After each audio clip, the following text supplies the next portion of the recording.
Success has a way of silencing laughter. One minute you're sitting at your family's Thanksgiving table, enduring their mockery of your dreams, and the next you're signing million-dollar contracts while they scramble to understand how they got it so wrong. That's how it was for me, Olivia Mitchell, founder and CEO of Secure Stack Solutions.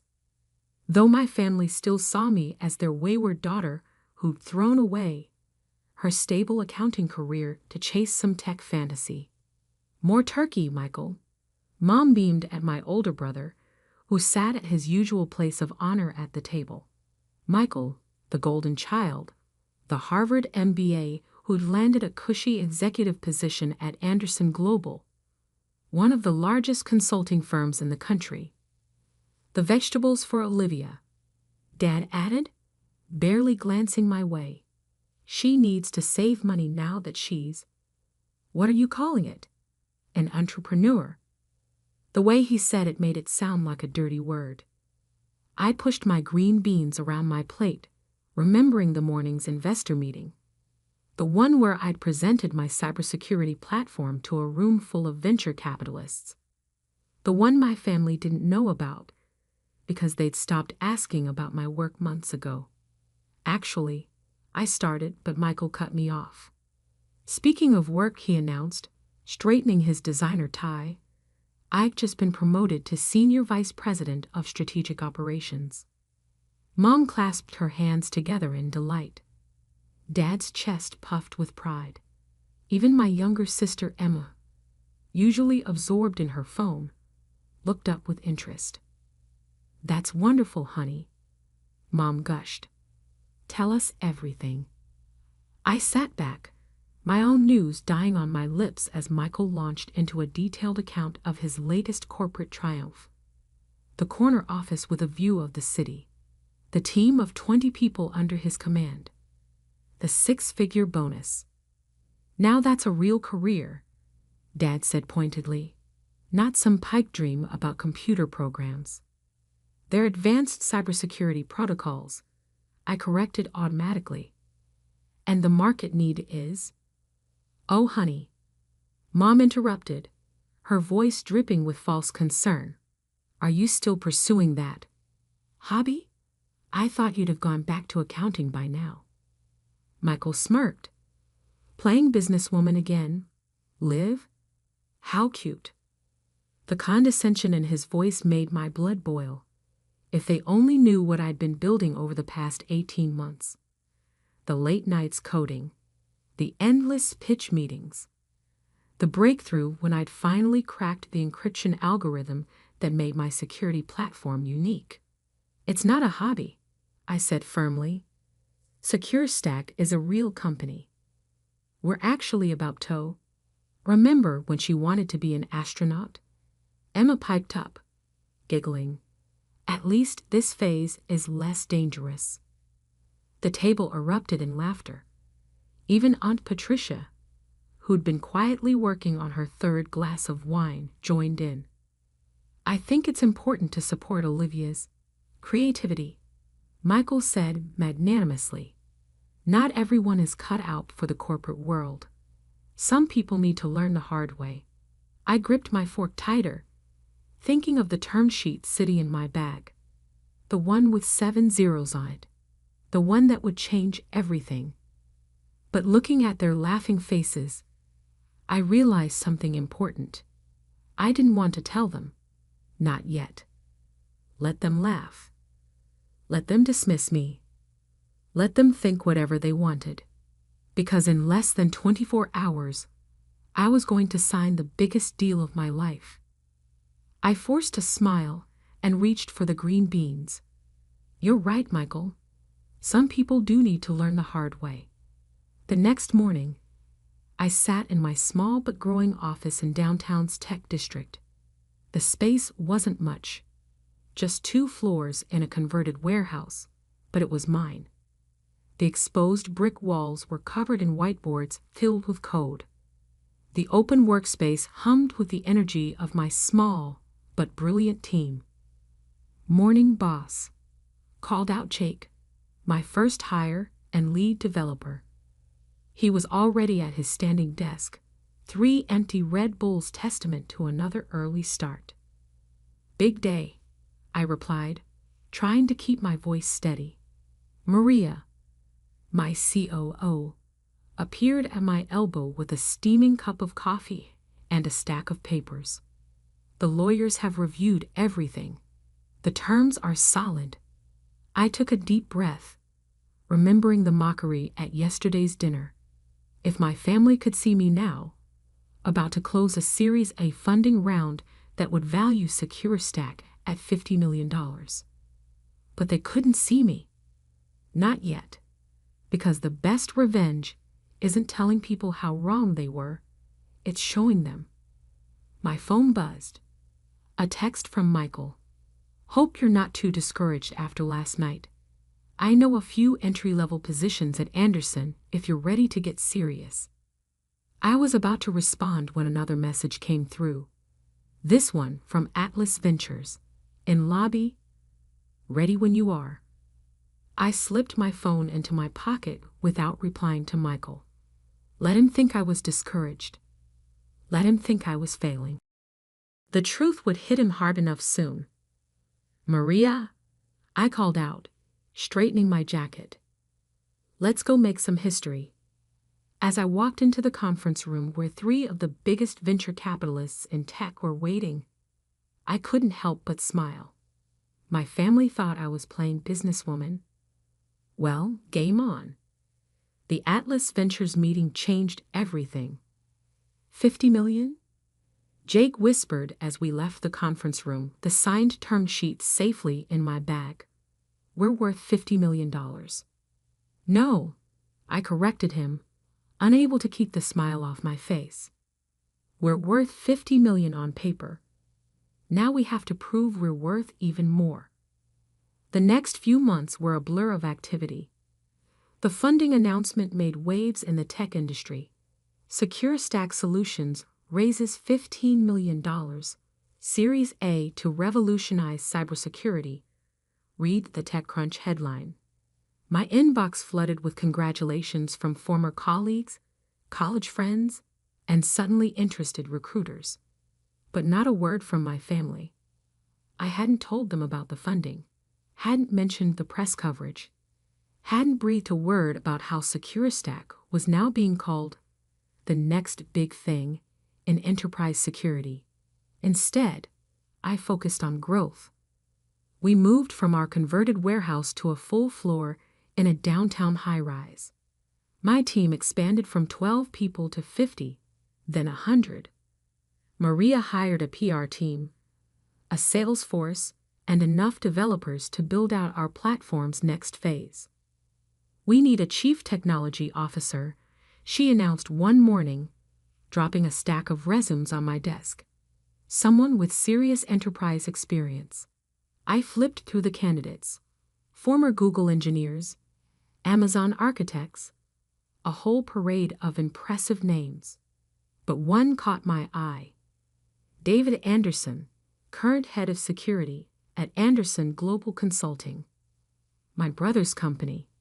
"Interesting timing," Maria said, watching my expression. "Did you see the news about Andersen Global's data breach?" I hadn't. A quick search pulled up the headlines from the previous day. "Major consulting firm suffers security breach. Client data compromised." Their whole system was exposed, Maria continued. "They're scrambling to contain the damage. Rumor has it heads are rolling." I thought of Michael, Mr. Senior Vice President of Strategic Operations, probably in crisis mode right now. For a moment, I felt a twinge of sympathy. Then I remembered Thanksgiving. Set up an interview with David, I decided. And Maria? Put Andersen Global on our prospect list. Something tells me they might be in the market for better security soon. 2 weeks later, David Andersen sat in my office, looking both impressed and slightly uncomfortable. "I have to admit," he said, adjusting his tie, "I was surprised to get the call. SecureStack's reputation in the industry is..." remarkable, especially given how young the company is. We move fast, I replied, unlike some larger, more traditional firms. He winced. About Anderson Global. You've heard about the breach? I have. Sounds serious. It's worse than they're admitting publicly. The existing security infrastructure is outdated. Management refused to invest in upgrades, and now, he trailed off. Let's just say, I'm not the only one looking for new opportunities. I leaned forward. What if I offered you not just an opportunity, but a chance at redemption? Help us build something better. Something that could have prevented what happened at Anderson Global. David's eyes lit up. You know, he said slowly, your solution is exactly what they need right now. Have you considered? We have. I cut him off. But large consulting firms aren't really our target market at the moment. We're focused on more forward-thinking clients. The message was clear. If Anderson Global wanted SecureStack's help, they'd have to come begging. David joined us the following week. Under his leadership, our technology team doubled in size. We landed contracts with 3 Fortune 500 companies. Our valuation climbed to $200 million. Still, I said nothing to my family. Mom called occasionally, always with the same concerned tone. Olivia, honey, are you still doing that computer thing? You know, Michael's company is always hiring. I'm fine, Mom. I'd say, sitting in my corner office overlooking the city. The same view Michael had bragged about, just 10 floors higher. Then came the call I'd been waiting for. Ms. Mitchell? My assistant's voice crackled over the intercom. There's someone from Anderson Global Consulting on line 1. They're requesting an urgent meeting. I glanced at the business news on my second monitor. Anderson Global's stock had dropped 30% since the breach. Clients were leaving. The board was asking questions. Who from Anderson Global? I asked, though I already knew. A Mr. Michael Mitchell, Senior Vice President of Strategic Operations. My brother? Finally. Tell him, I said, savoring each word, that my calendar is quite full. But my junior associate might be able to fit him in next week. His assistant says it's extremely urgent. He's willing to come to our office immediately. I thought about all the times Michael had talked over me at family dinners, all the condescending comments about my hobby, all the smirks and eye rolls when I tried to explain my vision. Next week, I repeated firmly, and make sure he goes through all the proper channels. Every single one. As I hung up, my phone buzzed with a text from Mom. Honey, are you free for dinner tomorrow? Michael has some exciting news about his company, and we'd love for you to be there. Maybe he can give you some business advice. I looked around my office, at the awards lining the walls, the industry recognition, the framed magazine covers featuring SecureStack's meteoric rise. Sorry, I texted back. I have a board meeting tomorrow. Maybe another time. Let them keep thinking I was playing businesswoman. The game was about to get a lot more interesting. The following Wednesday, I watched through my office window as my brother stepped out of his town car in front of our building. Even from 30 floors up, I could see his uncertainty as he stared at the SecureStack logo dominating the entrance. He's here, my assistant announced through the intercom. Send him to the junior associate conference room, I replied. I'll be there shortly. I took my time, reviewing the latest product metrics on my tablet, while Michael cooled his heels in our smallest meeting space. After 20 minutes, just long enough to make a point, I headed down.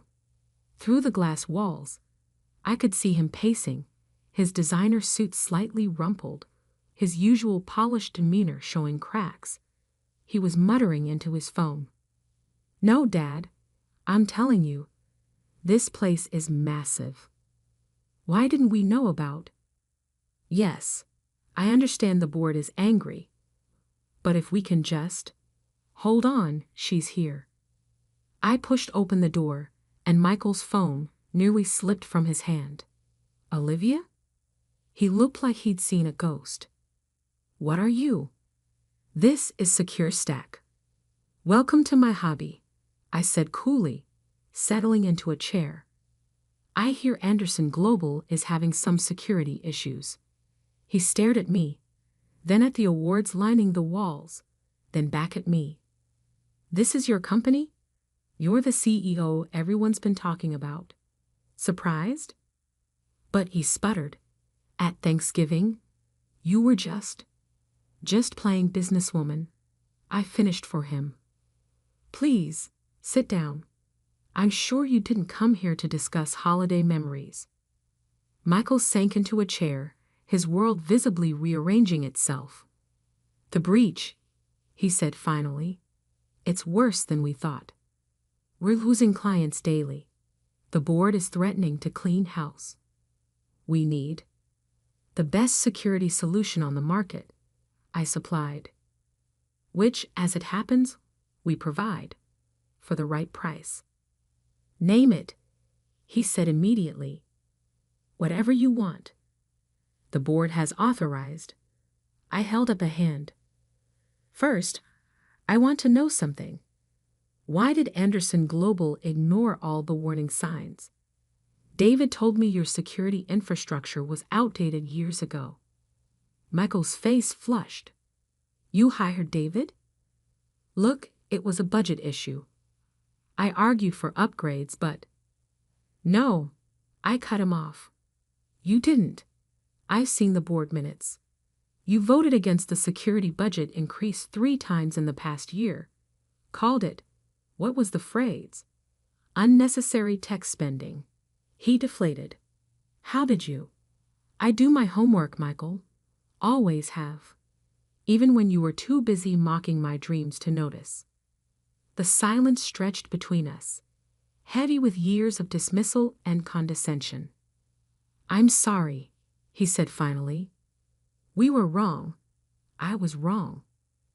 Yes, you were. I opened my tablet and pulled up a contract. Our standard enterprise package starts at $2 million annually. Given the scope of Anderson Global's needs, we're looking at closer to $5 million, plus implementation costs. Michael's eyes widened at the numbers, but he nodded. That's fine. When can you start? Oh, I won't be handling your account personally, I smiled. As I said, you'll be working with one of our junior associates.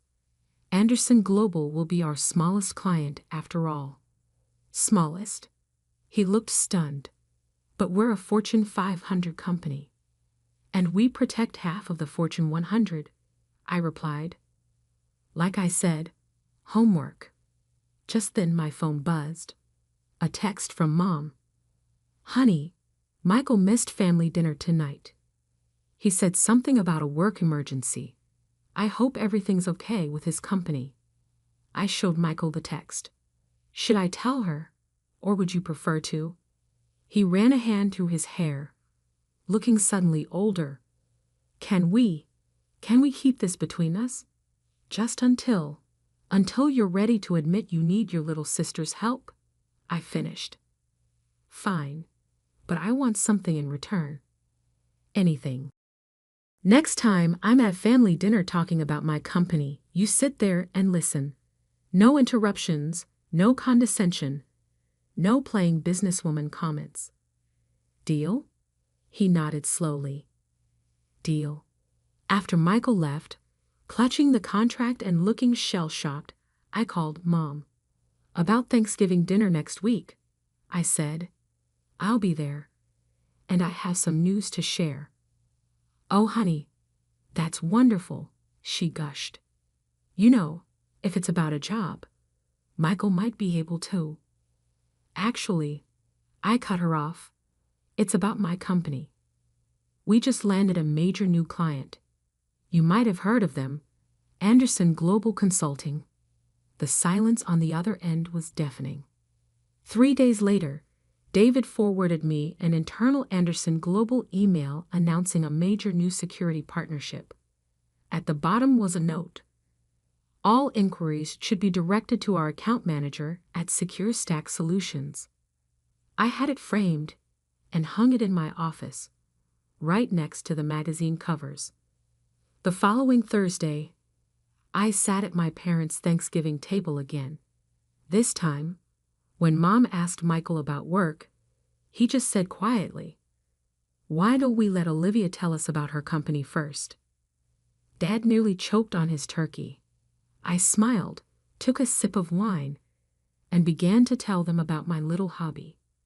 The one that now protected billions in assets, employed hundreds of people, and had just saved their precious Michael's career.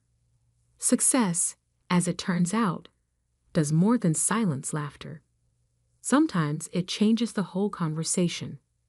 That evening, as I was leaving, Michael caught me by my car. "The board approved the contract," he said. "Full amount." "I know," I replied. "The paperwork came through this morning." He shuffled his feet. "Listen, Liv. There's a position opening up.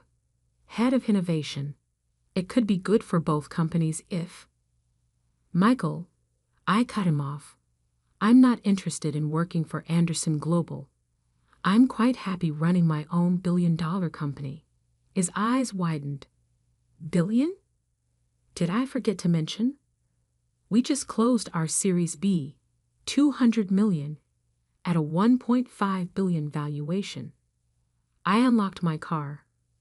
"But don't worry, I'm sure Mom and Dad will still be more impressed by your corner office." As I drove away, I caught his reflection in my rearview mirror, standing there in the driveway looking lost. Part of me felt a twinge of sympathy, but a bigger part remembered all those years of mockery and dismissal. Sometimes the best revenge isn't just success. It's success they can't ignore, can't dismiss, and most importantly, can't live without.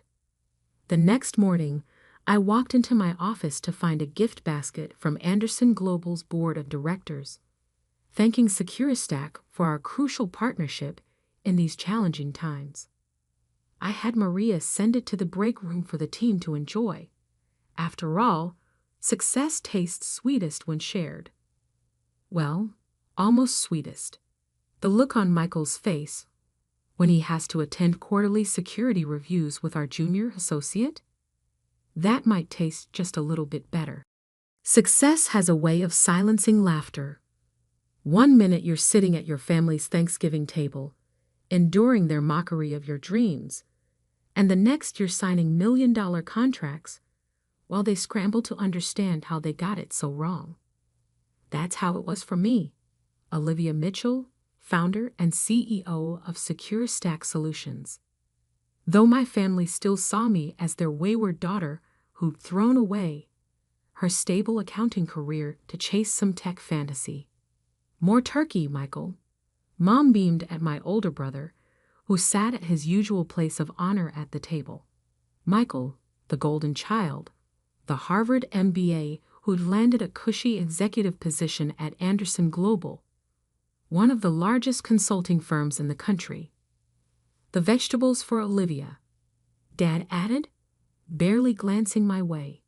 "She needs to save money now that she's—" "What are you calling it? An entrepreneur?" The way he said it made it sound like a dirty word.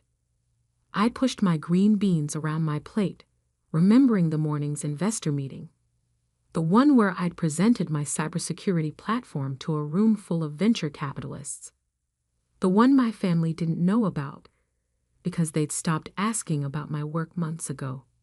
Actually, I started, but Michael cut me off. "Speaking of work," he announced, straightening his designer tie, "I've just been promoted to Senior Vice President of Strategic Operations." Mom clasped her hands together in delight. Dad's chest puffed with pride. Even my younger sister Emma, usually absorbed in her phone, looked up with interest. "That's wonderful, honey," Mom gushed. "Tell us everything."